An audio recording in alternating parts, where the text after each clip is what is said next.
যে কোনো একটি ব্রাউজারে চলে যাবেন, ব্রাউজারে গিয়ে টাইপ করবেন remove.bg, তারপর আপলোড ইমেজে গিয়ে আপনার ইমেজটি আপলোড করে দেবেন। গ্যালারিতে চলে যাবেন, গ্যালারিতে যাওয়ার পর আপনি যে ফোল্ডার থেকে পিকচারটা ডাউনলোড করতে চান সেই ফোল্ডারে চলে যাবেন। ফোল্ডার থেকে পিকচারটি সিলেক্ট করে দিবেন। সিলেক্ট করার পরই আপনি আপনার ব্যাকগ্রাউন্ড রিমুভের কার্যক্রম শুরু হয়ে যাবে। এখানে কিছুক্ষণ অপেক্ষা করতে হবে। বন্ধুরা, এখনও যারা আমার চ্যানেলটি সাবস্ক্রাইব করেননি তারা সাবস্ক্রাইব করে বেল আইকনটি বাজিয়ে দিন এবং এই ভিডিওতে একটি লাইক এবং একটি কমেন্ট করার জন্য অনুরোধ করছি। বন্ধুরা দেখুন, নিচে ব্যাকগ্রাউন্ড লেখা রয়েছে, ব্যাকগ্রাউন্ডে চলে যাব আমরা। ব্যাকগ্রাউন্ডে যাওয়ার পর আমরা এখান থেকে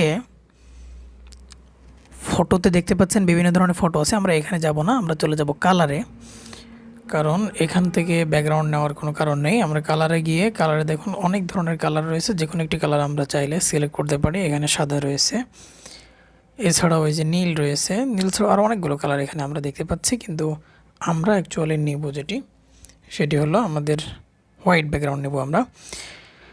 তো হোয়াইট ব্যাকগ্রাউন্ড নেওয়ার পরে আমরা এখান থেকে সেভ করে যাব, ডাউনলোডে চলে যাব। ডাউনলোডে যাওয়ার পর প্রিভিউতে গিয়ে সেভ করে দেব, একটা সম্পূর্ণ ফ্রি বন্ধুরা।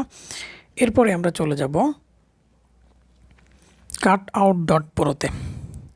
cutout.pro-তে গিয়ে আমরা খুঁজে বের করব passport size photo maker. Passport size photo মেকারে গিয়ে আমরা খুঁজে বের করব passport size photo maker. Passport size photo maker পাওয়ার পর আমরা সেখানে গিয়ে আমাদের ওই ডাউনলোড করা ইমেজটি আমরা এখানে আপলোড করে দেব। এখানে আপলোড করে দেওয়ার পর আমরা পিকচারটি এখানে দেখতে পাচ্ছি। বন্ধুরা, এখানে আমরা চাইলে প্রথমে সাইজটা ঠিক করে নিতে পারি। যদি পাসপোর্ট সাইজই হয়, সাইজ যেটি রয়েছে সেটি রেখে দেব। চাকরিতে আবেদনের জন্য করে থাকি 300x300 করে দেব, দিয়ে আমরা তারপরে এখান থেকে আমরা ব্যাকগ্রাউন্ড চেঞ্জ করতে পারবো। এখান থেকে ব্যাকগ্রাউন্ড চেঞ্জ করতে পারবো, দেখতে পাচ্ছেন বন্ধুরা। তারপরে আমরা ওই যে জামা আঁকানো আইকনটাতে চলে যাব, সেখান থেকে গিয়ে আমাদের ইচ্ছা মতো একটি কোট বা শার্ট এই টাইপের কোনো কিছু আমরা এখানে বসিয়ে দেবো। এখানে বন্ধুরা দেখুন 3টি অপশন রয়েছে, মেন্স, ওমেন্স এবং চিলড্রেন। যে যেমন আর কি তার জন্য তেমন অপশন এখানে পেয়ে যাবেন। আমরা আমাদের পছন্দ মতো একটি কোড নিয়ে নিলাম, নেওয়ার পরে ডাউনলোডে গিয়ে জেপিজি সিলেক্ট করে দিয়ে আমরা ডাউনলোড করে দিলাম। বন্ধুরা, ডাউনলোড করতে গেলে আপনাদের কাছে এখানে সাইন ইন করতে বলবে, আপনারা একটা মেইল দিয়ে সাইন ইন করে নেবেন। চাইলে এখানে ফেসবুক অ্যাকাউন্টও ব্যবহার করতে পারেন। সাইন ইন করার পরে সেভ হয়ে যাবে, আপনাদের অটোমেটিক ডাউনলোড অপশন চলে আসবে, আপনারা ডাউনলোড করে দেবেন।